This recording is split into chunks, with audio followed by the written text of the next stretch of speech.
அனைவருக்கும் வணக்கம். நான் இன்னைக்கு குறைகளை நிறைகளாய் மாற்றிய 2 மண்பானைகளின் கதையை சொல்ல போகிறேன்.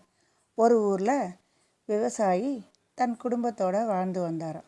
தினமும் தண்ணி எடுக்கிறதுக்கு வெகு தூரம் சென்று நீர் எடுத்துன்னு வரணுமா.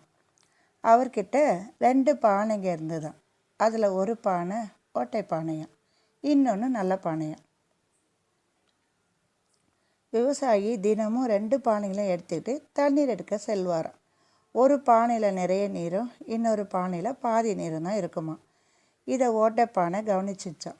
அது விவசாயிக்கிட்ட, என்னால் உனக்கு முழுமையாக பலன் தர முடியல, அதனால் தண்ணி எடுக்கும் போது எண்ணெய் எடுத்துன்னு செல்லாத, வேற ஒரு பானையை எடுத்துன்னு போ அப்படின்னு சொல்லி வருத்தமாக சொல்லிச்சான். அதுக்கு விவசாயி, இதுக்கு நாளைக்கு நான் உனக்கு பதில் சொல்கிறேன் அப்படின்னு சொன்னாராம்.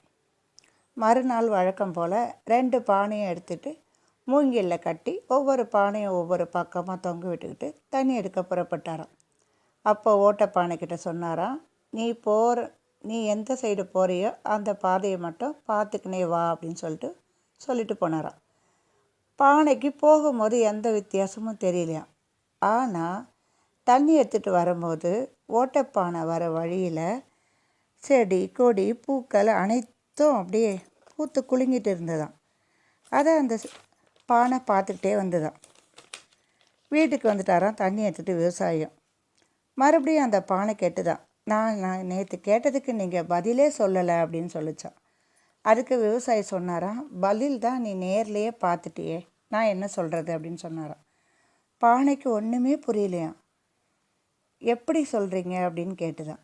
நீ வந்த வழியில் விதைகளை கொஞ்சம் போட்டு வச்சேன், உன் பானைக்குள்ளே இருந்த சிந்துற நீர் செடி கொடியெல்லாம் வளர பயன்பட்டது. நான் தினமும் இங்கே இருக்க பூக்களை கொண்டு இறைவனுக்கு போடுறேன் அப்படின்னு சொன்னாராம். அப்பொழுது தான் அந்த ஓட்டை பானைக்கு அவ்வளோ ஒரு சந்தோஷமாயிடுச்சான். ஓ, நாம் இவ்வளோ நாள் நம்மளுடைய குறையே நினச்சிட்டு கஷ்டப்பட்டுட்டு இருந்தோம், நம்மளால் இவ்வளோ பயன் தர முடியுதா அப்படின்னு சொல்லி ரொம்ப சந்தோஷப்பட்டு அந்த விவசாயிக்கு நன்றி கூறிச்சான். என்னோட மனசில் இருந்த பயத்தை நீங்கள் இன்னைக்கு போக்கடிச்சிட்டீங்க அப்படின்னு சொல்லிச்சான்.